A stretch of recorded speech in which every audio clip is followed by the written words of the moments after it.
Hey everyone, this is Chris, and you're listening to One Cross Radio. And today I'm joined by my good friend, Matt Percy. Hello. Matt? Hey, how are you doing? I'm doing all right, sir. How are you? I'm doing well. Doing well. Awesome. You guys may or may not know Matt. It's depending on if you follow the website 2099 One Cross Street. Sorry, that threw me off. I thought I said one too many 99s. But on the 2099 One Cross Street site, one of the last... Actually, I think it is the last text-based interview I did was with our boy Matt here. And Jen. And Jen, yes. Matt and Jen run a non-profit ministry called Cardboard Koinonia. Yes. All right, Matt, walk us through that. What is Cardboard Koinonia, and why did you go with that old Greek worship word? Well, Cardboard Koinonia is our board game ministry, and we use board games as a means to get people, both Christians and non-Christians, together in fellowship. We figure the board games have a unique ability to bridge gaps across cultures, across ages, across races. It doesn't matter who you are friends at the game table. Right. And so we use that. We have game nights. We have had special events where we raise money for other ministries. Which we're going to talk about. Yeah, awesome. And then we're just starting to try and bring our game nights to other churches as well and get them involved.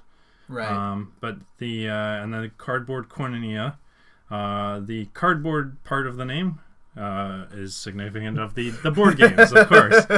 Yeah. But the koinonia is the Greek term for Christian fellowship and fellowship of believers. So it worked well. It had some nice alliteration. It does. So that's where that came from. And first time I ever encountered the word koinonia, and I'm pretty sure it's where you did as well, was Probably.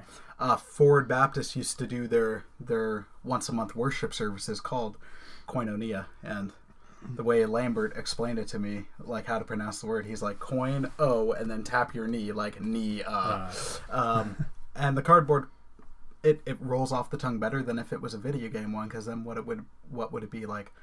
COD Koinonia? I don't know. And right now you guys are mostly, when you do your events, you're housed out of Calvary, right? Yeah, so we're doing most of them. We've had at Calvary so far. Shout out! Yeah, we've been doing them on a quarterly basis. So like once every 4 months, 3 months. 3 months. So it works out to about 4 a year. Right. But we're working on trying to get it into a more monthly basis. Nice. And especially if we get into other churches, then who knows? Maybe it'll be weekly for us, which will make us busy. Well, yeah, that'd be pretty sweet. And sorry, while we're on the shout out piece, I just gotta shout out to my friends over at the Culture Coram Deo podcast. Guys, I'm sorry if I mispronounced your name. Dear listeners, they are a wonderful group of Christians who really look at film and comic book movies and stuff, but really intensely through the lens of faith in a very smart way. When I first heard it, it kind of blew me out of the water. I was like, wow, okay, I know I sometimes maybe address it from a faith perspective, but these guys really go into it. So definitely check them up. Look them up on Google and on iTunes. They're on a different service that I will advertise much better next time. But hit them up on iTunes, well worth a listen. And then just because I got to shout him out, because Matt was actually the dude who introduced me to the books. Shout out to Hector Mire, as always, from Faith and Fandom. Y'all really need to check out his stuff. But Matt was the guy who actually introduced me to Hector's books back in the day when they were on.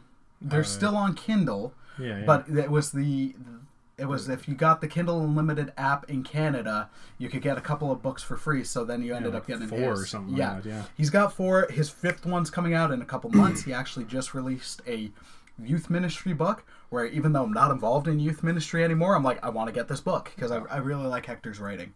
And so there's the plug. Back to Cardboard Koinonia. Cool. Sorry, dude. Hey, no, whatever.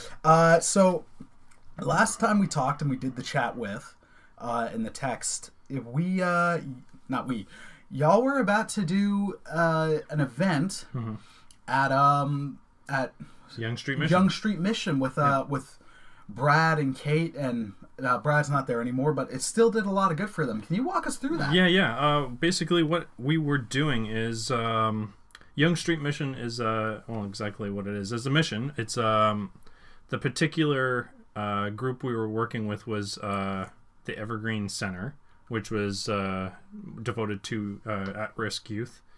But they're trying to move into a new building, and they had a little bit of a shortfall, so we had a 24-hour gaming marathon to help raise money for their move.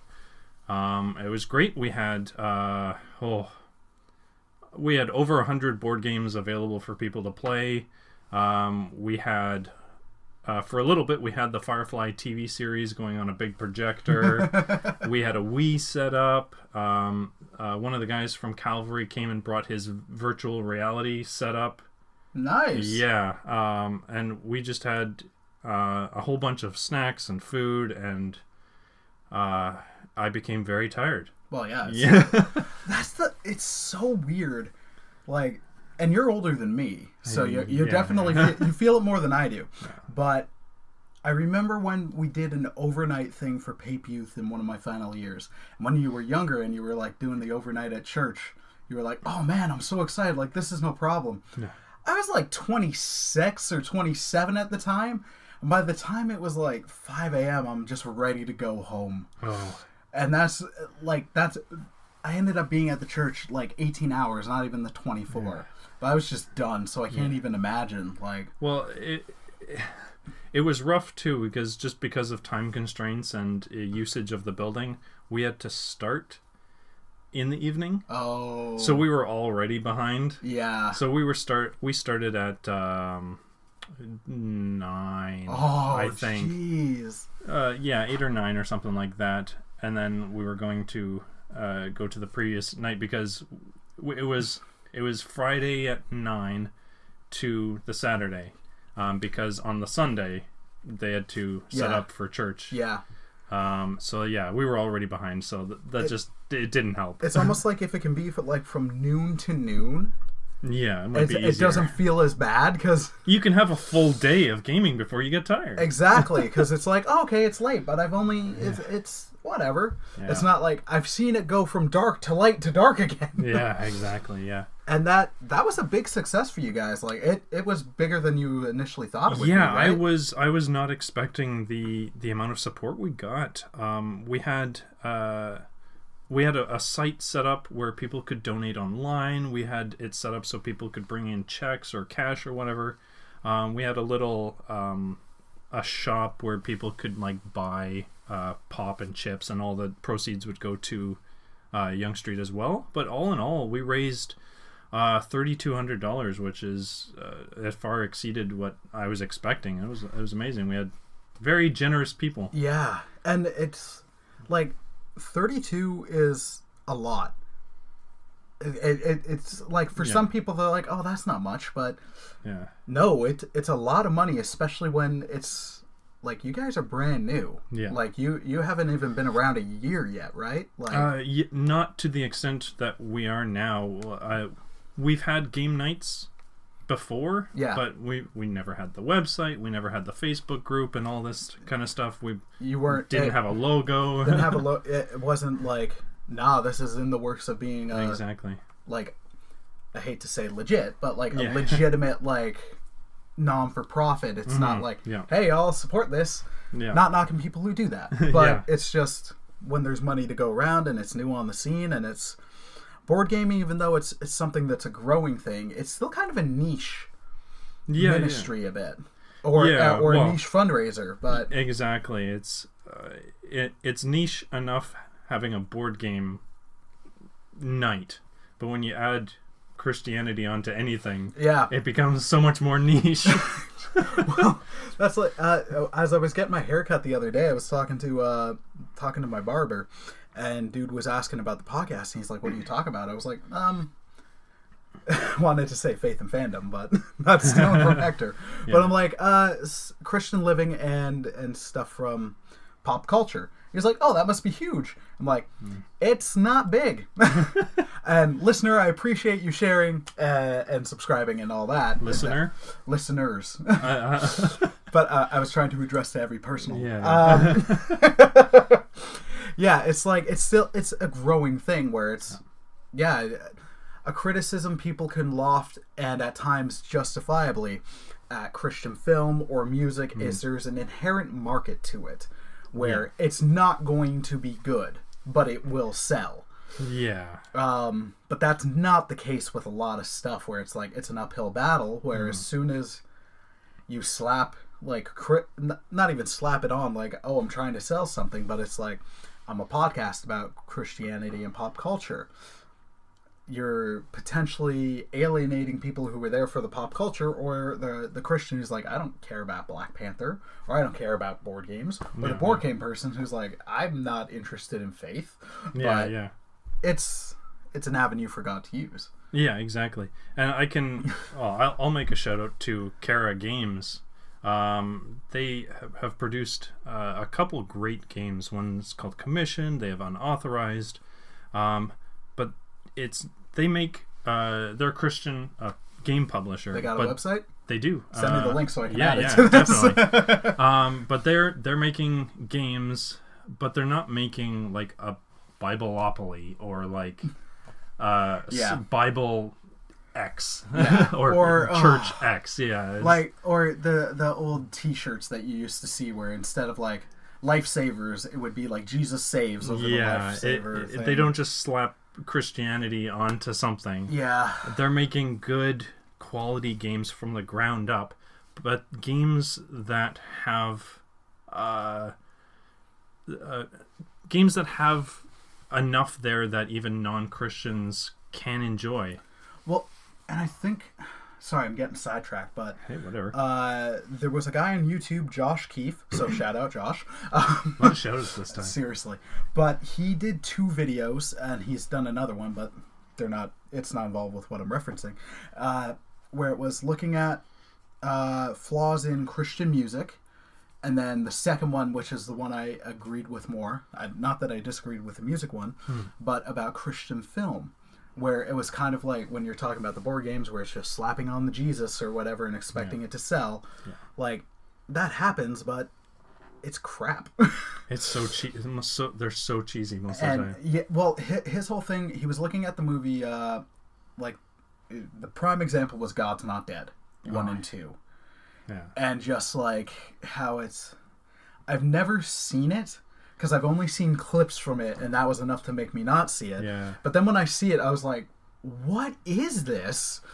And I'm a huge apologetics fan, so I loved the content of it, but it's so cheesy. Well, it's also like, it's also like from what I've seen where, and we can talk apologetics, but like when I'm seeing that, and I'm like, I know a lot of people who are atheists.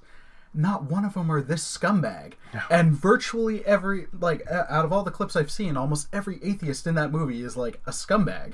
Yeah. Where I'm like, especially I've met people in the second one. I've met people in the church who are worse than this guy. Yeah. And praise God, it's turned around. And that's not knocking on anybody. It's just when you see stuff like that where it's almost like disingenuous just to be like, hey, God and Christianity, great, this bad. I'm like, I don't no. If you do a genuine story and allow the Lord to work through it, or build something from the ground up, like God's got an avenue. Yeah, there's a lot of people. I'm sure there's someone out there that can see movies like that, and maybe it brings them to Christ. Yeah, but like praise God, but yeah, but I can't see that working on general population. No. Like I will. Give it to the new movie Case for Christ, though. Oh, okay. Amazing. I haven't seen that. Like, that's Hollywood quality. Right. Yeah. Well, and with God's Not Dead, the guy Josh Keefe brought up, he was at a Newsboys concert, and they were playing God's Not Dead. Sorry, guys. A dark Willow from Buffy Funko just fell out on the floor. I also got a Hulkbuster one because it's awesome and Avengers is coming out soon. Yeah.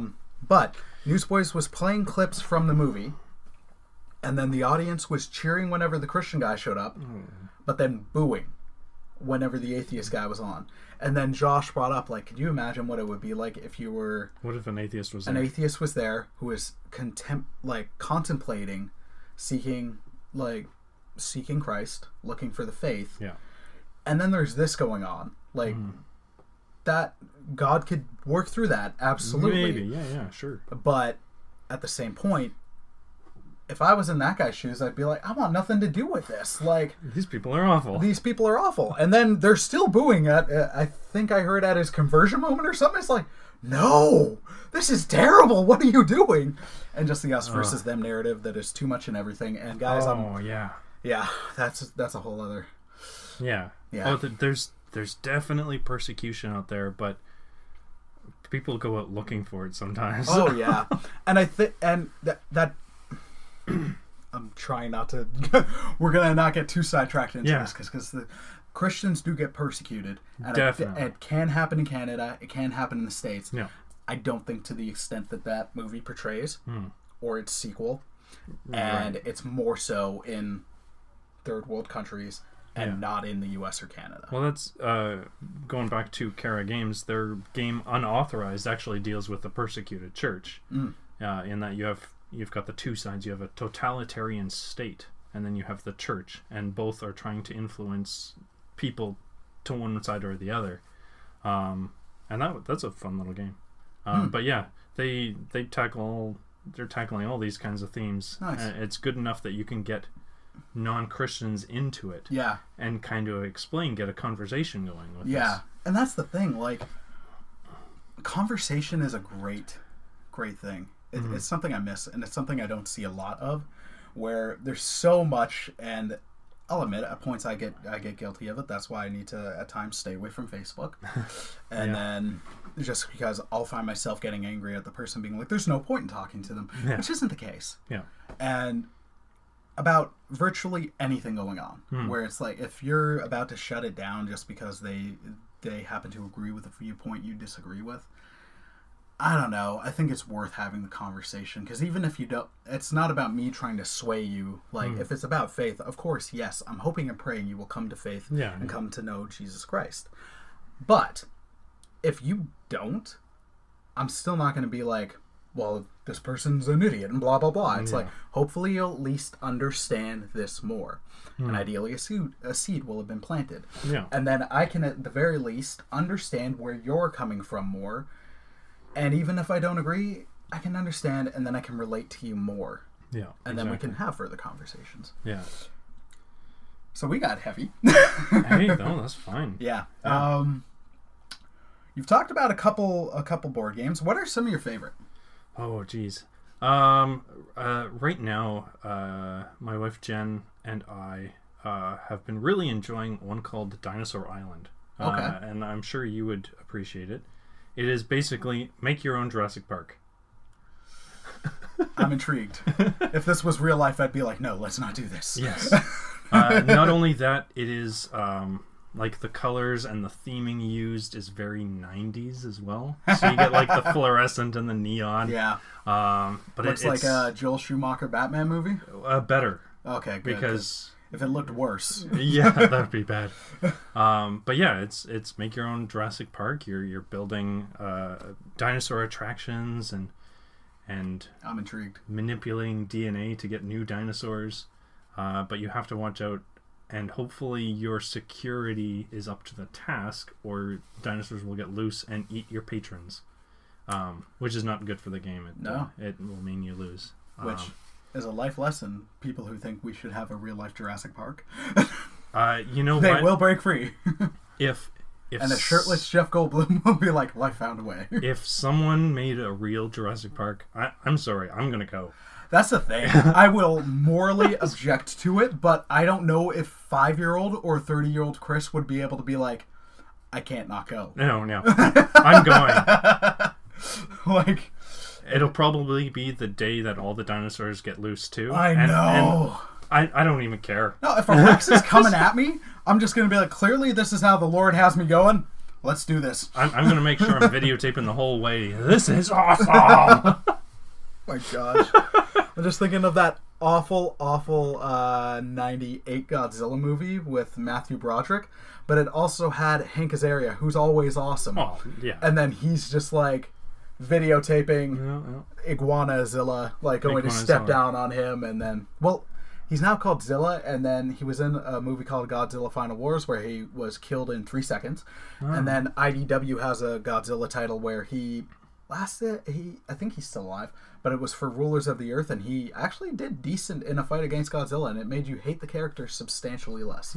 You know what? 10-year-old me enjoyed that Godzilla movie. But that was 10-year-old me. Yeah. See, like, I think 10-year-old me liked a lot of things that were bad. Yeah. See, I kind of liked it at first, but then also, like, back in the... Space is still a network, but I remember because it was before we got Rogers Digital Cable, it was one of the few stations that we actually got. And on Saturdays, they'd actually do Godzilla movie marathons, where it's just the poorly dubbed ones. So then... Oh, the even like Japanese... Yeah, which I still enjoy. Like, I've got a couple on the shelf. You've got a Godzilla movie. I've got a Godzilla action figure, yeah. Yeah. But even when I'd sit, like, when I was seeing the movie, I was just like, where's the atomic breath? So then the 2014 one, when he did it, I was giddy like a schoolgirl. I haven't seen that one. Oh, it's good. Yeah. It's fun. I ended up going like, and my arms were flailing against me, and I was with two youth from the youth center. They're looking over at me like, what? And then they don't understand. Then they see the breath, and they're like, oh, that's cool. I was like, you got no idea. Yeah. All right, so other favorite games. Yeah, other favorite games. There's one that I'm loving right now. Is called Scythe. That one's a little bit more intense, but it's an alternate 1920s. Basically 1920s, but like with a diesel punk giant mechs and gathering resources like farming. So it's steampunk in the 1920s and intense. You're funny. Yes, it's a camping game. No, sorry, but yeah, there's a lot involved that it'd be tough to get into and talk about because there's just it's not a tough game, but there's a lot of information at the start of it before you get into it. So that one is great. Other than that, like I said, Chara Games has commissioned. I really enjoyed that. That was their first game. Nice. It's cooperative, so you're actually playing against the game itself with your friends. Interesting. And everyone takes the role of one of the apostles. And you're spreading the gospel across the ancient world. They have different scenarios you can play out. I gotta check that game out. Yeah, you're basically playing out... That's like really tickling my interest. Yeah, you're basically playing out different parts of Acts and stuff like that. Nice. and the epistles. But it's the historical part of it, so someone that's not a Christian can come and still enjoy it. Yeah, because this happened. Yeah, this is what was going on in the world. In the different cards, they also have scripture references, so you can look up and see where this particular thing happened. Nice. But yeah, that one is really great. Which I think is important. That's a nice little thing that they're doing, and it's also important because then it's not like, hey, we're just making this up. Yeah, exactly. Where I saw it on YouTube a while ago. It was a Joel Osteen video where he was saying like, this says this, and then when I flipped to the scripture, I'm like, it doesn't say that. That doesn't say that at all. And I don't even think like he was inserting a meaning. It was just a very very different scripture. Or it's almost Whereas I've had people ask me like, "Hey, what's that scripture Sam Jackson references in Pulp Fiction?" Where I'm like, "That's not there." Don't go looking for that. No, part of it is, but the rest no. Yeah. Apparently he ad-libbed that, didn't he? I don't know, but Pulp Fiction. Anyways, I can't do Quentin Tarantino movies, man. Yeah, like I used to be able to more. I didn't. Everybody loved Django. Everybody friggin' loved Django Unchained. And when I watched it, I'm like, you could lob off at least 40 minutes of this. The first Tarantino movie I watched was with Daryl, and we watched Oh, we watched the Kill Bills, and we both we watched them all the way through, and we look at each other and was like, why is this so popular? We didn't get it. see, I saw both. I preferred the second one, just because I liked the story aspect more. And the first one, I think it was just Quentin's like a big film fan of film, so his movies are always very well made. So that's the thing. And then like my first exposure to him was Pulp Fiction. Sure. Which has some very irreverent dialogue that just still sticks with you to like years later. And it was a very interesting form of storytelling. He's not my favorite. He's got an interesting way of doing things, but I didn't. The stories don't grab me. Yeah, no, and that's fair. That's fair. Yeah. I haven't seen all his movies. I only just recently saw Reservoir Dogs, and it was actually, it's graphic, but it's also all of his movies very are graphic, good movie. Yeah. I watched Inglourious Bastards because I'm a history buff. I find the world wars interesting. So you liked how accurate it was, right? Oh man, I was so that drove me up the wall when I watched that. I could Yeah.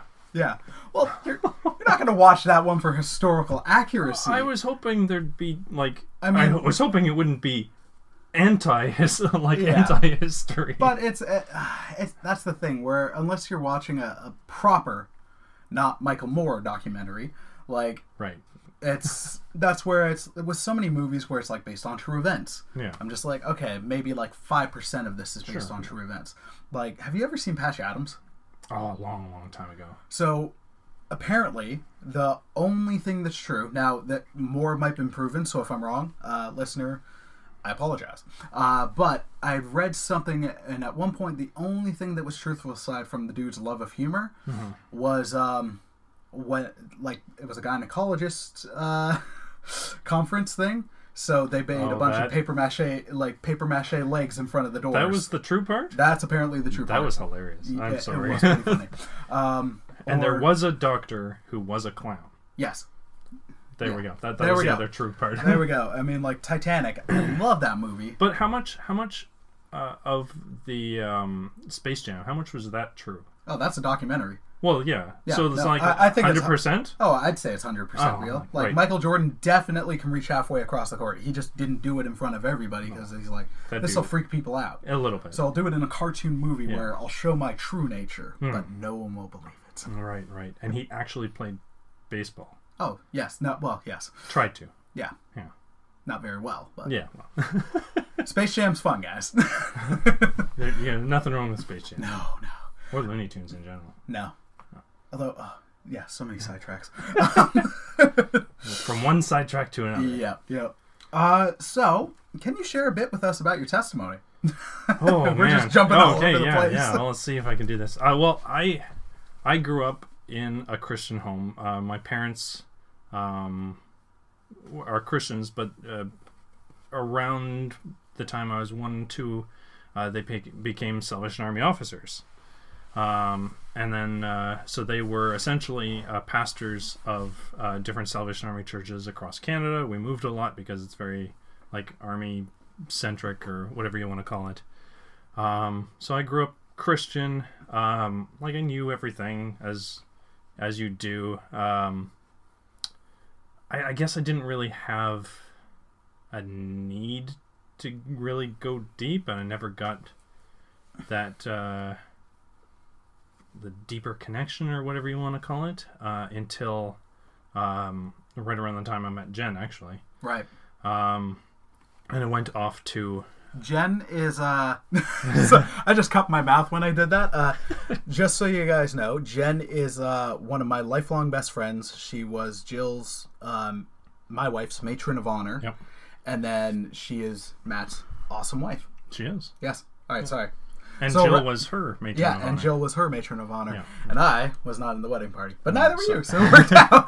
Well, I wasn't in yours. Yeah, no. And I wasn't in yours. So. I was in mine, though. Yes, you were in yours, and I was in mine. We were already set, and you had, how many guys? There were 6 of us on each side. Yeah. No, there were 7 of us, because I had 6 other guys. And I had 5, and Jill had 4. Yeah, big wedding parties. Yeah, it worked though. Yeah. It was fun weddings. I just picked all of my friends. Yeah, that's the thing. And then it just so happened there were 6 of them. I tried to do that, but then I'm like, I'm gonna have like 2 have extra guys up there.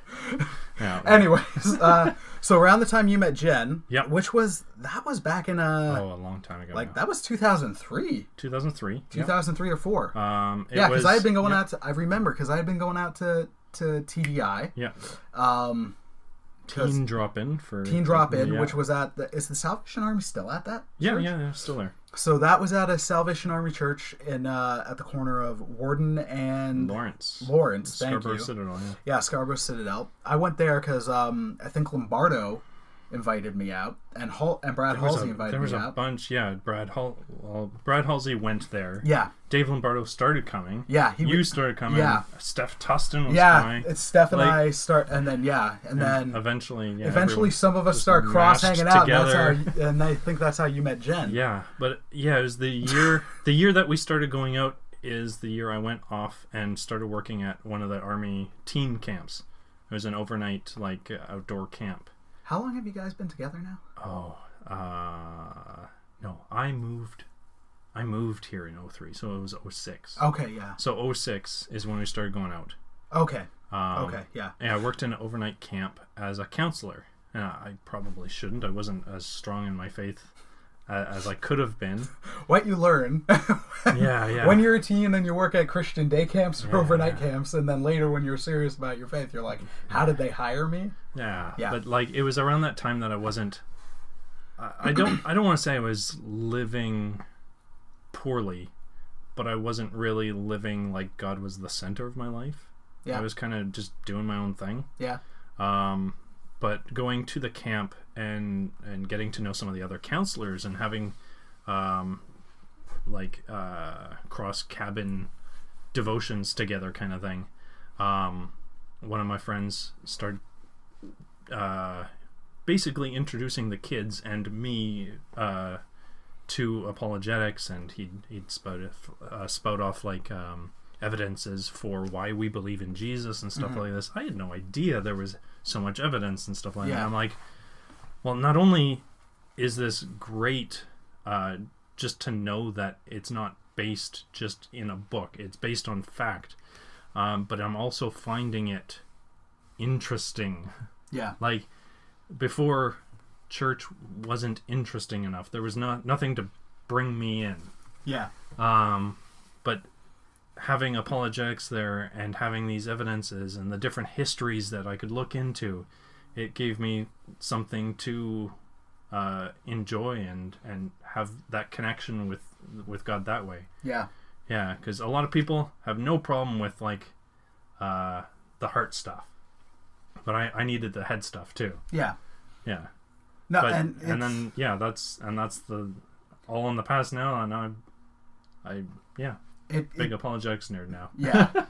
And it's interesting when you start to develop more seriously in your faith, and then how you interpret theology and all that. That opens up, I find, all new doors to when you're at church or listening to audio sermons.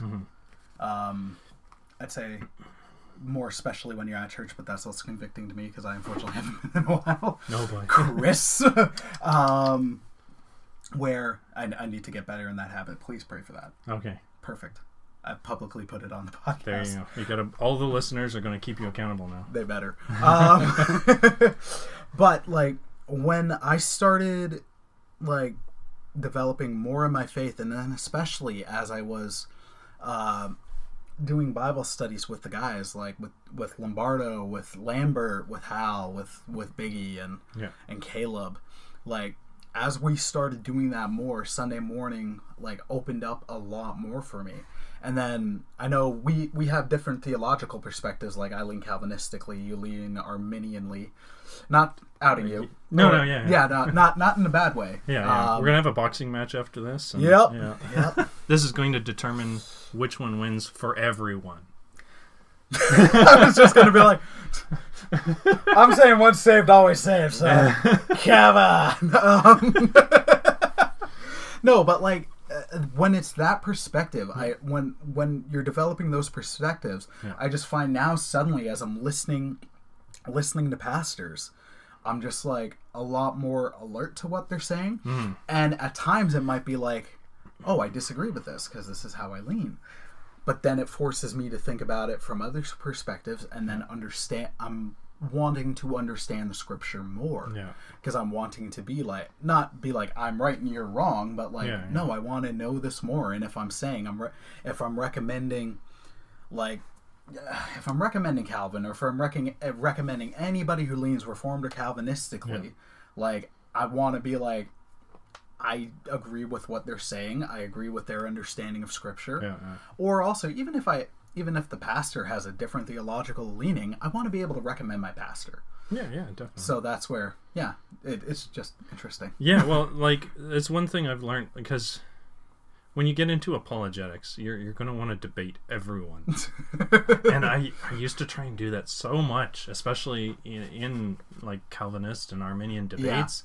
Debating atheists and all this kind of stuff. I used to go on like Facebook and debate everyone that would listen to me. But in terms of like debating theology, I've realized that I'm not going to fix what hundreds of years hasn't fixed. You know what? We're never going. We might not ever agree. No, and we're not. It doesn't matter. No, and that's the thing. The point I'm at, because I briefly was like, I want to debate, and now I'm just like, I'd much rather discuss, because I'd much rather try to understand, and not try to sway you. I remember, because our salvation isn't dependent on any of this. Exactly. Where I'm like, at the end of the day, if you believe in Jesus and you follow him, that's it. Yeah, exactly. Whereas if you're like, I lean Calvinistically, it's like, cool, we'll have more in common and then we can talk about this more. Or if it's like, I lean Arminianly, it's like, cool, we can try to understand each other's perspectives more. Then if you're like, I'm at the United Church, I might be like, let's try to get into an evangelical church. But it like, when you're talking about stuff like this, you need to understand both sides. And then not only in Christianity, but we could relate this to geek culture, man. Oh my gosh! Like, because we've had it pretty easy with our churches. Like, oh my goodness! Yeah, they know how to handle geeks. Well, it's funny. It's just, I think my experience is mostly Calvary. Yeah, because I was there for 27 of my 30 years. Yeah, exactly. Like from the 3 days after I was home from the hospital, I assume I was taken down to the nursery. Probably. Just because of how much Mom, Dad, and Jude were involved in the church. But, like, I remember you could bring up, like, at first it was, I was rocking Slipknot shirts, and I can understand why some people weren't too happy with that. Sure. But then later, as it's like, I'm into comic books, I took 2 of the Pape Youth kids to go see Godzilla. But then some of the adults, Mike Malloy, shout out, doubt you're hearing this, but still, he at one point was like, hey, I heard you you mentioned Spider-Man as you were talking to the kids. I got a DVD full of old Spider-Man comics. Here, you should borrow it. And then just some of the adults being like, there's something I find about comics and about cartoons and all that, where it can be it doesn't need to be a generational thing. No, definitely not. Where suddenly you get like Mike Malloy, who's... I don't know how old Mike is, but I know he's older than I am. A bit. And then he's just like, we could talk Spider-Man for like 20 minutes. Or me and, I remember with Brad Worthington, like, as soon as he found out I was talking comic book movies, or especially Star Trek or Star Wars, it'd just be like, let's chat. And we talk and have friendly debate for like half an hour. Or something. So well, that's like... something you might not get in other churches is I usually come to church in just whatever t-shirt I want. I'm make it a clean t-shirt, but but I've come to church a couple times in like a cap shirt. Oh yeah, no. And Daniel comes up to me, he's like, "Oh, nice shirt, man." Yeah, and that's our pastor. Yeah, exactly. But I've heard of so many other people and fellow geeks that have had a lot more difficulty in the Christian circles, in churches, and they don't. Sometimes they feel ostracized because, what they like is evil. Yeah. Well, and that's the thing, and this is something Steve and I are probably going to talk about at some point. This broader topic, but like, man, like I know comics got a really bum rap back in the 80s and 90s. Well, the 50s and then the 80s and 90s, because there was the psychologists being like, all right, now that World War II's done and Cap's not punching Hitler and they're not like being like, yay, America. It's not propaganda anymore. It's not propaganda anymore. It's like, no, these are perverting the children and they are evil and we need to get rid of them.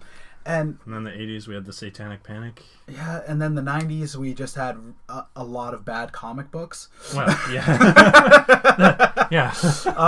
But it suddenly everybody was extreme and a lot of revealing clothing and terrible artwork from Rob Liefeld, where Cap's head's the size of a raisin, but his chest is the size of a Mack truck. Oh, everyone's chest was the size of a Mack truck back then, man. I know.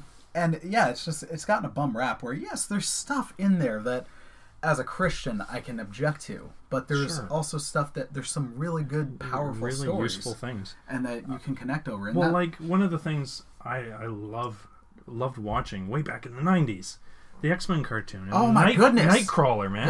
Yeah. He leading Wolverine to Christ. Yeah, Nightcrawler was a practicing Catholic. And that was a very powerful... In the comic, he became a Catholic priest. That was a very powerful scene in the old cartoon. I gotta look up that episode. Oh man, it's so good. Yeah.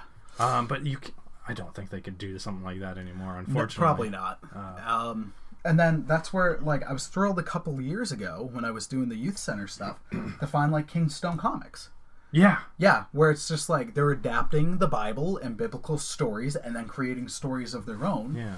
To the comic medium. But it's quality stuff. It's not Christian slapped on something that's awful. It's not like Bible Man or anything like that. It's good quality, because I think where superpower is prayer. I'm not knocking the importance of prayer. Yeah. But I think some of the people that worked for the Kingstone Comics, I think they're ex-DC and Marvel. Yeah.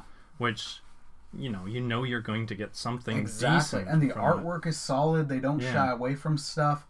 If I had more money, I'd be getting it more. Yeah, it's just difficult to get it shipped to Canada. Well, it's not too bad. You can get it at my store. Now I just need to get into Toronto. Yeah, exactly. But I was going to say something else.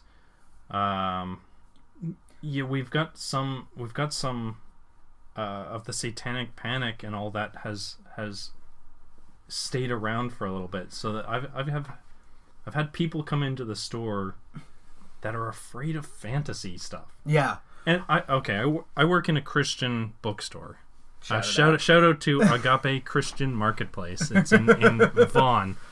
But we've got like the Narnia series. Yeah. Which is amazing and beautiful allegory by one of the best theologians in the 20th century, C.S. Lewis. Which, depending on when you ask him, was both intended and not intended as allegory. Yeah, but it's probably some of the richest allegory you might get, and like Lion, the Witch, and the Wardrobe itself is the gospel. Yeah. But because it has witch in the title, or there might be some sort of supernatural element, it is bad and scary. Yeah. Which is, I remember encountering someone in high school who was like, no, you can't watch Harry Potter, you can't watch The Lord of the Rings or Star Wars. Yeah. And I'm like, why? Yeah. And then it's like, well, it's magic that's not of God, so it is inherently bad and inherently evil. But and you look at you can twist it that way. Sure, yeah. Absolutely. But these stories, I'm like, while these stories aren't about God in any way, Tolkien was a practicing Catholic. Yeah. And you later found out, as you read more of the Legendarium, that a lot of it was influenced. There were angelic beings. There were all this and that. There was a creation. Yeah, well, you could but make those the stories argument were about good overcoming evil. Like, friggin' Potter was using magic in a good way. But you can make an argument. You can make an argument that Jesus used magic. Like, magic is just a supernatural power given or used in someone's name or something like that, usually. My comfort level is he used his divine godly power. Well, exactly. That's it. He used divine godly power. It's supernatural. Yeah. To do things like change water into wine and raise the dead. Which, depending on who you ask, it was grape juice, but... Yeah, well... Sorry, guys. But some jokes I just can never pass out. But you also look in the Bible, and when it does talk about magic and stuff like that, it tells you not to do magic, not to... I can't even think of the terms, and I don't have a Bible with me or anything. But it's not to do divination and stuff like that. When you're playing a game, when you're watching a movie, you're not participating in or even condoning any of these uses of magic most of the time. No.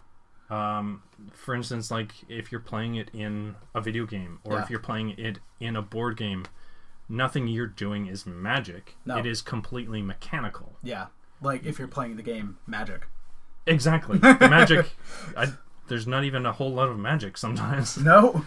I think I've played that game about 5 times, and it's interesting, but it's still not... It's just too much. I used to play it a bunch. It's too much for me, too. Yeah. Too much money.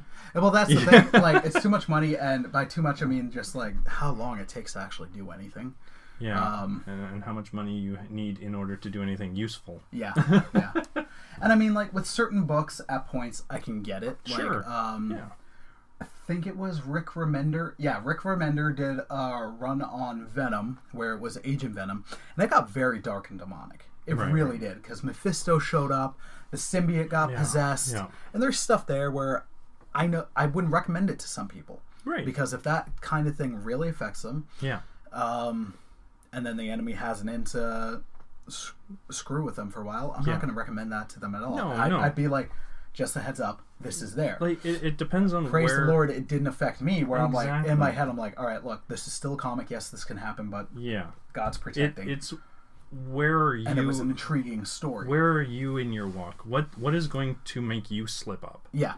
For people, it might be something like Harry Potter. Maybe that'll get you into the occult. It's completely possible. It's like Stay away from Harry Potter if you're having that difficulty. If a friend can't like stop at one beer, don't drink. Yeah. With me, if it's gonna like if something with a sex scene or nudity is gonna send me down a path I don't ever need to go down again. Yeah. I'm not gonna watch Game of Thrones. Exactly. Like I'm just gonna be like, I'm out. It's not even anything I'd recommend to somebody, but that's a different topic, a different time. If you have problems with cursing, don't watch any Quentin Tarantino. Just none. No. None whatsoever. Yeah. Or Kevin Smith, or... a bunch. A bunch of people. Yeah. Deadpool. Especially Deadpool. Just because we've been talking about nerdy stuff for a while, what are some of your favorite geekdom stuff? Oh, geez. All of it. All of it? My Little Pony? Okay, maybe not that. Although I'm pretty sure when I was little, I'm pretty sure someone got me a My Little Pony, because when you're a 90s kid, you have all of the different toys. Yeah. Yeah. Oh, jeez. Star Wars. I love Star Wars. Yeah. I will watch all of them still. And I don't always enjoy the episode 3. That's my least favorite out of the prequels. Sorry. 3 is your least favorite out of the prequels? Yeah, we're gonna go all the way down the rabbit hole. I know. Oh my goodness. Okay, let's. We'll just jump past that. That'll be another time. Another episode. That'll be another episode. You've had a couple Star Wars episodes, I know. haven't you? And this one will be all about how you're wrong. First and foremost, I'm science fiction nerd. Yeah, give me all the space. Well, you're huge into, one of your first loves is Stargate. Oh, I love Stargate. Yeah. That is, I wasn't even into Stargate from its beginning. When Stargate Universe came out, and I watched the very first episode because it was free on iTunes. Oh, they had my number. Oh man, I watched the first episode for free. Not even the first episode. It was a 2-parter, so they showed me the first part. And then they had all of my money. That's like what CBC did with Star Trek Discovery. Yeah. Yeah. They showed you the first one, and then they had all of your money. One and then, no. Oh no. Oh, okay. I may or may not have done something I should not have to watch Discovery. I did not care for it. I've watched the first 2 episodes, I think. I hate it. I just hate it. I have too many shows. I have too many to watch. I gotta get on the Star Trek Discovery tangent for a second. Okay. Like, I sat down and I watched the first 2 episodes because I was on a Trek kick, or mini Trek kick. And I was like, you know what? I want to give it a shot. I'll finally give it a shot. Yeah. And it lost me within the first 5 minutes. Oh, man. And then I was like, all right, I'm going to power through. And I hated it. Just like... And there's good stuff in the show, and that's the frustrating thing. But it's based on mostly on one character, isn't it? I don't know. Like the main girl, like, her performance is fantastic. Sure.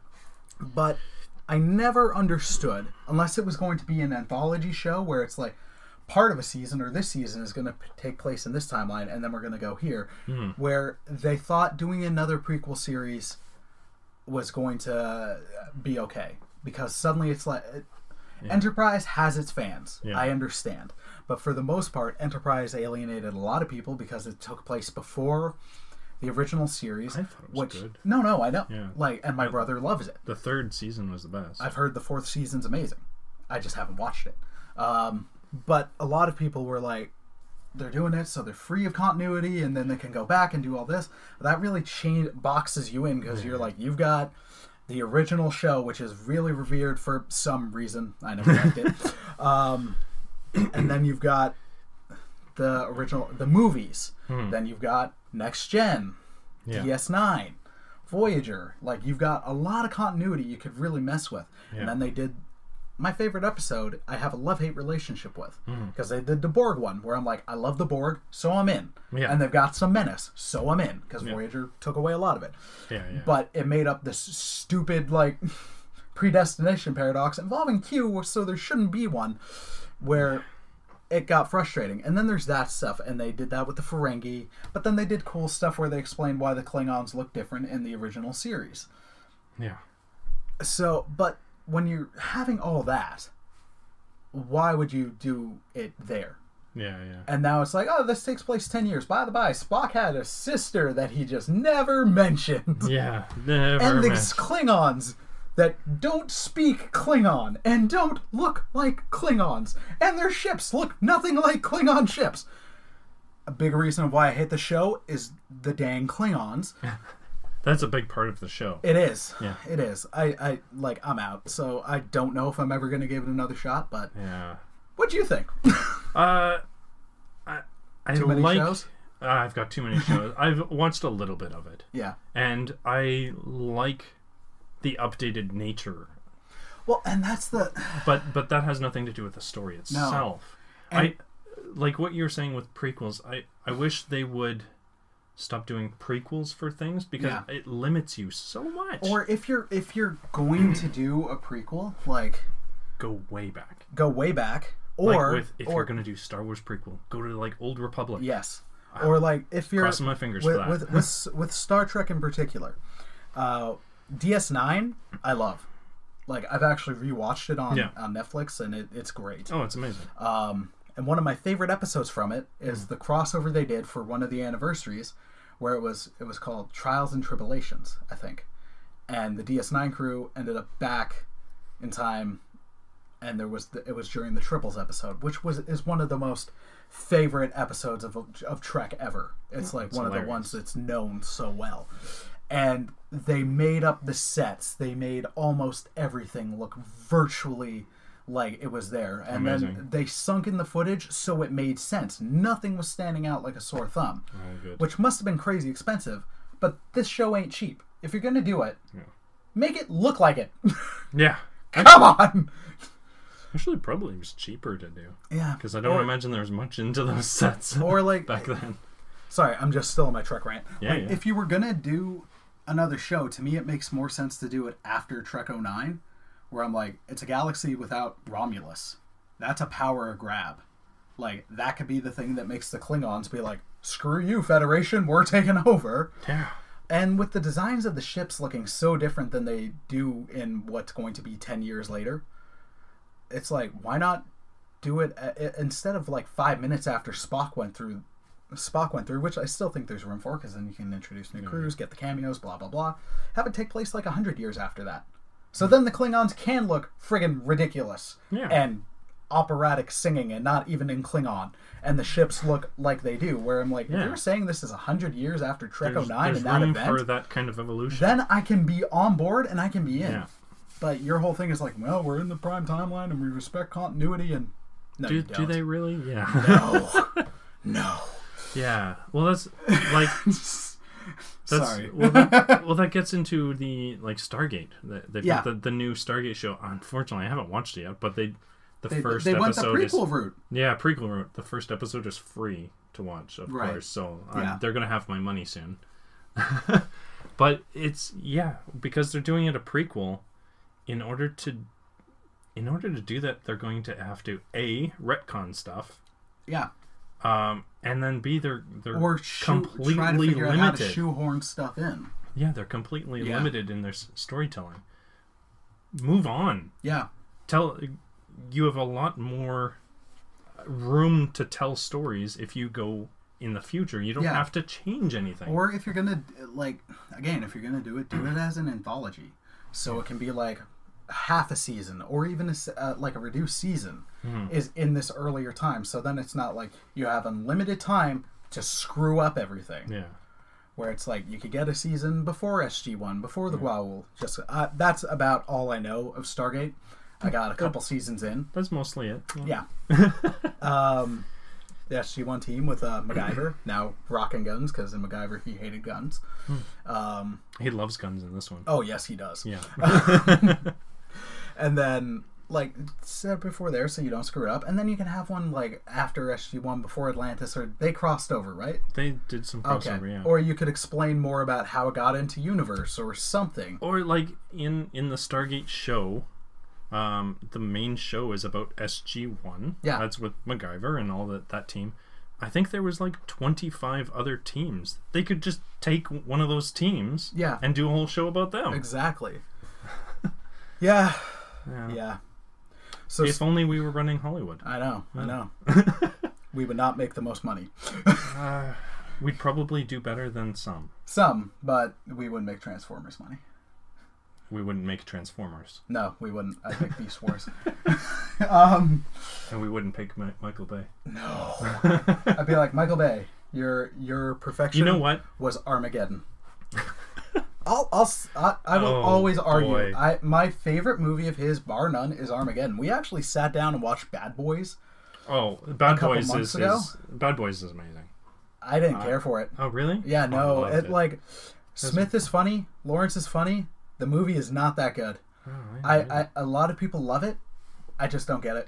You know what we would hire Michael Bay for? The explosions. Yeah. We need an explosion in this movie. Oh my gosh. Michael Bay, you do it. I would make a Power Rangers movie, cheesy like the show, but then give Michael Bay the budget for the explosions.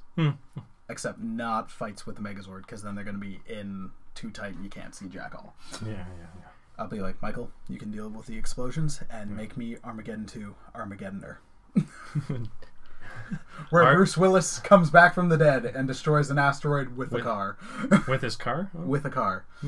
Because as much as people... not even a guilty pleasure. I don't get the hate on Live Free or Die Hard. I really don't. It's the fourth Die Hard movie. With, what's his name? Justin Long. Yeah, I liked it. I like it a lot. It was way better than the next one. The fifth one is awful. But was there a story? Not really. I didn't think so. It's so much fun. It's a lot of fun. I really enjoy it. Yeah. He's amazing. He's good. I like him. He's solid. It's a PG-13, so that... But it's got some really good parts. And he takes out a helicopter with a car. It's awesome! Sorry. Yeah. Other favorite nerd stuff, sir. And then we'll probably wrap this up soon. Science fiction all the way. Star Wars, Stargate, Doctor Who. And my doctor is Matt Smith. Your doctor is Matt Smith. That's where I came in, and then I had to go back to Eccleston and go through everything. And what's kind of funny that I'm glad you brought up Doctor Who, because it's how both of us bonded with our respective wives a fair bit, I think. Right. Yeah. That show, man, it's wonderful, and it's wonderful for romance. And Jen and I just recently finished the last season. Yeah. Okay. I'm still not 100% on board with Capaldi. Oh. But he is so much better in that last season. I loved Capaldi. Yeah. I loved him from the get-go. Even if I loved it. It was his performance and what difference they were going for. He was so much better in his last season. Well, his last two. I'd argue his last one was the best. So, yeah. For me, at least. No. It took them a while to find the character. I think they were trying to get very different from My Boyfriend the Doctor. Mm-hmm. And they were going for a classic Doctor, which I've read some of the IDW comics of Doctor Who where they did crossover stuff where it was multi-Doctor stories. So I've gotten, and through I think it's called the TARDIS Wiki or something but the Doctor Who Wiki. Oh, okay. So I've read a lot about the classic Doctors on there, so I could really see stuff, and he reminded me of Nine, but harsher. So then at first I was like, I just loved that you had a grumpy, harsher Doctor. But the problem was they hadn't worked, one of the big things in that show is the feels. The relationship with the companion. Yeah. And that Series 8, they did not know what to do. They were like, we want a harsher Doctor, but we don't know how to make him relate to a companion. Especially Clara, who was an 11 companion and designed for 11. But, her last couple episodes and that's where I loved Series 9, where her dynamic with the Doctor was substantially better. Yeah. And then I loved Capaldi. I wish they figured out how to get the material to work with his character earlier.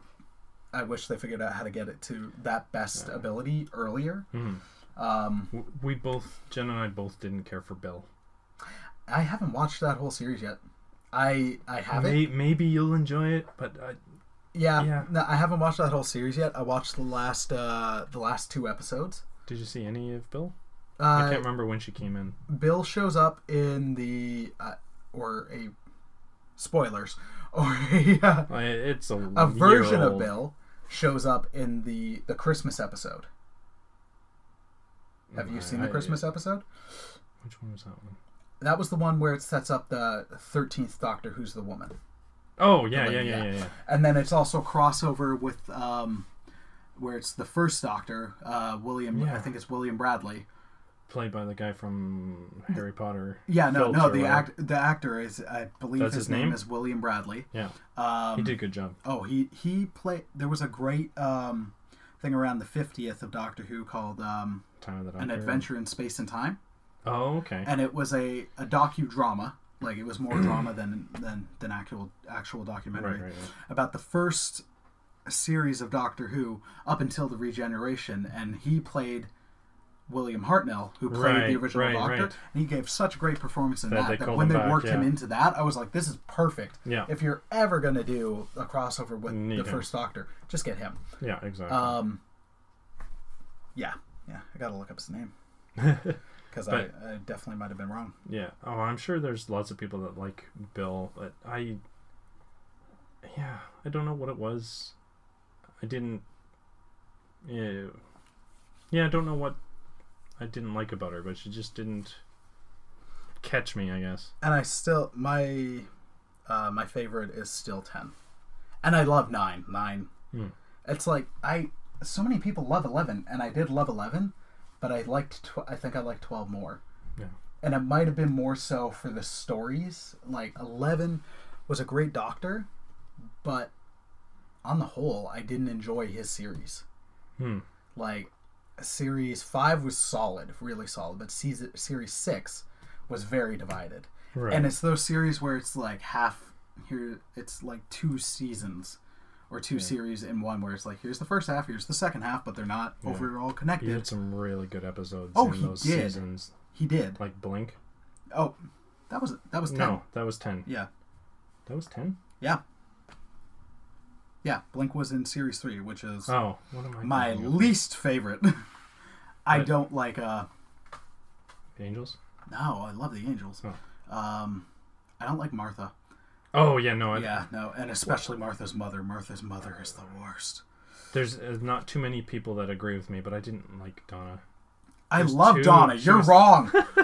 Sorry, one second. She was too loud. The actor was David Bradley. David Bradley played William Hartnell, who played the first Doctor. Right. So then in the Christmas episode, he played the first Doctor. Yeah. But I liked Tennant and Smith. I love as doctors because I liked the happy-go-lucky and the adventure that they had, but they also had that dark side. And the contrast between their good side and that dark side was like awesome. I love both of those. Yeah. I loved Eccleston because there was that sense of adventure. There was still that happy, but there was a bit of that sass that like he just regenerated, like we later found out. Just regenerated from the Time War. We weren't sure if he was the Doctor during the Time War or not. Right. And there's so much speculation. Mm-hmm. But he had a harshness to him. He was hurt. Mm-hmm. Like he was still hurt. So that was still very raw. Like those 10 and 11 carried that with them, but they hid it. Yeah. Under their all right and Alonzi and Geronimo. They hid it under that, but it was there. Yeah. And I disagree with you about Donna so much. Like I hated her first appearance, which was the series 2 Christmas episode, which is one of my least favorite episodes of Doctor Who. The spider villain was awful, just overacting so terribly. I just don't like that episode. And Donna is just so shrill and awful in that episode. And then when I started watching Series 4, at first when I saw her, I was like, oh no. But then within her first episode, like especially that moment where they catch each other, won me over. And then she is like one of my favorite companions. Because it's just a friend. There's no romantic will they, won't they. Right. And he needed that. Because 9 with Rose, you're like, she's into him, and then especially when it was 10, it's like they're into each other. Right. I will say one thing about Donna. I liked how she would completely unhinge the Doctor. Yeah. And he wouldn't know what to think. Well, and then the Pompeii episode where she like stops him from like just leaving and not saving Peter Capaldi. Yeah. And I loved in that like Series 9 where he eventually remembers that episode, and I was like, they're finally referencing that earlier era. Yeah. The one character I've loved in the later seasons, Missy.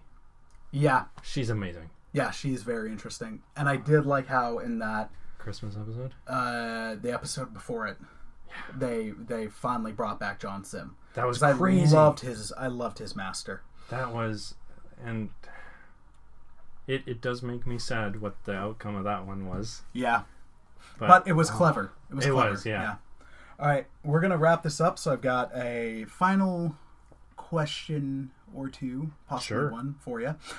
What are some of your go-to scriptures? And then what would you suggest to someone who's thinking of starting their own ministry? Like we could go broader with the nonprofit, and we'll do this again. Right. But so we'll keep it to the smaller one. Their ministry that is a more of a niche thing. Sure. Yeah. Well, one of my the scriptures I would go to, like I said, I'm a big apologetics nerd. I think that it is more important now than ever to have some sort of evidence. There's too many atheists that think science is be all and end all, and if you don't have that, you're insane. Yeah, one of my favorites is 1 Peter 3:15, and let me just find the best. A good one here is always be prepared to make a defense to anyone who asks you for the reason for the hope that is in you, yet do with gentleness and respect. That one is always very important to remember. If someone is going to come to you and start asking you questions and you are stumbling through or you don't have an answer to them, what kind of effect is that going to have? Have some reason. Yeah. If it is a heart reason, that's fine. Just have something that you can share with them. Hebrews 10:25.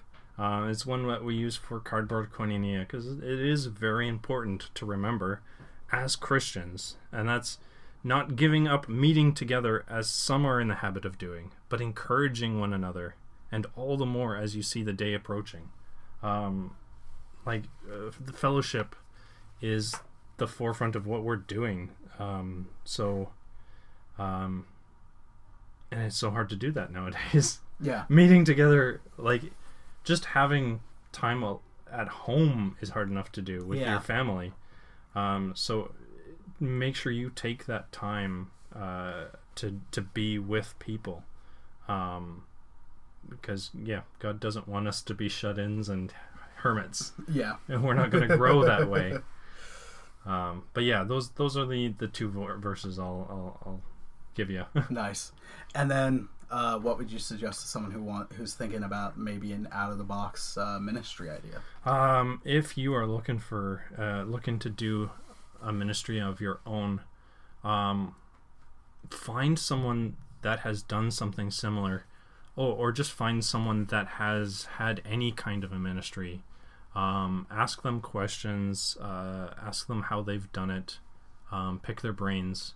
Cardboard Koinonia wouldn't be what it is if I didn't have someone to talk to myself.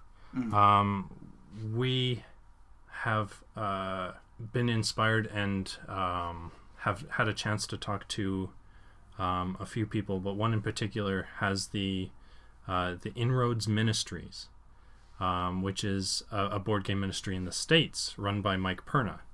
They do their own podcast called Game Store Profits. All the shout-outs. All the shout-outs today. We're hitting them all. Yeah. But I've had a chance to talk to him a couple times and ask him questions, pick his brain, and he's really given me ideas and helped me develop Cardboard Koinonia into what we have now. That's probably the best thing to do, and just meet with people, talk to people. You can have a ministry all you want, but if nobody knows about it, you're not going to go too far. And pray over it. Yes. Yeah. That's probably number one. We've been doing that we've been doing that a lot lately. Especially lately. Yeah. Because we want to make sure that Christ is at the center. Yeah. And that this is something God wants us to do, and to make sure that we're doing it the way that He wants. Yeah. Yeah. Awesome. All right. Well, Matt, thank you so much for taking the time today. Hey, yeah, man. And you'll send me those links. I'll send you all the links. And where can people find you? Where can they see Cardboard Koinonia? Oh, people can. We've got a little bit of everything. We're on the web at Cardboard Koinonia. The internets. The interwebs, if you will. Cardboardkoinonia.ca, because we're proud Canadians. Is that a dig at me? I went with .com because more people use .com. Yeah, we went with CA just because it was there, and that's what I grabbed. Yeah. So that's the web. We do have links on there as well to all our other things, but you can find us on Facebook, Cardboard Koinonia. Your Instagrams? We've got Instagram. We're gonna throw you a curveball. Our Instagram is actually Koinonia Cardboard. Oh, snap.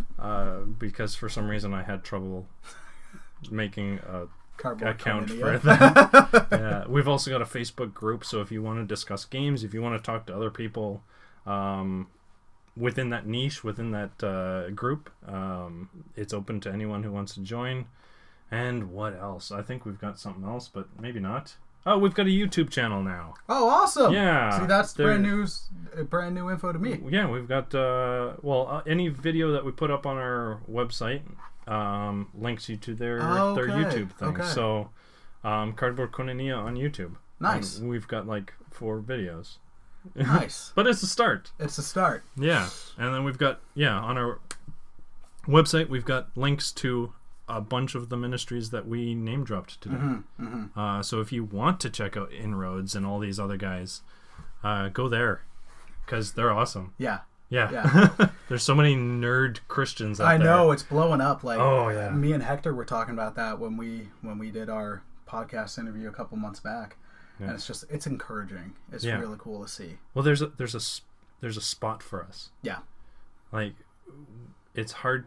There's not a lot of nerdy Christians in a church every once in a while. Like, we got lucky. There's a bunch of us in Calvary. Yeah. But not every church has a group of nerds that can get together and enjoy nerdy things with. Exactly. So having the internet is how we do it. Yep. So we got podcasts and we got YouTubes and interwebs and all that kind of thing. So all that good stuff. Yeah, we have community now. Yeah. All right. Well, dear listener, thank you for listening. Please check out cardboardkoinonia.ca. Yep. And I will post that link in the description. I'll also post the link to the place that makes the Christian board games that you mentioned earlier. Chara Games. Chara Games. You'll send that to me. Yes, I'll send you all the things. Hold Matt accountable. So I'll post that there. And then if you can and should and do hit up their YouTube section, make sure you like, comment, subscribe, get that going. And then with us, please subscribe, share, and follow. Yes. It helps. I'm slowly learning that it actually helps. Yes. Dear listener, thank you so much for listening. Hope you have a wonderful day, and God bless, my friends. Take care.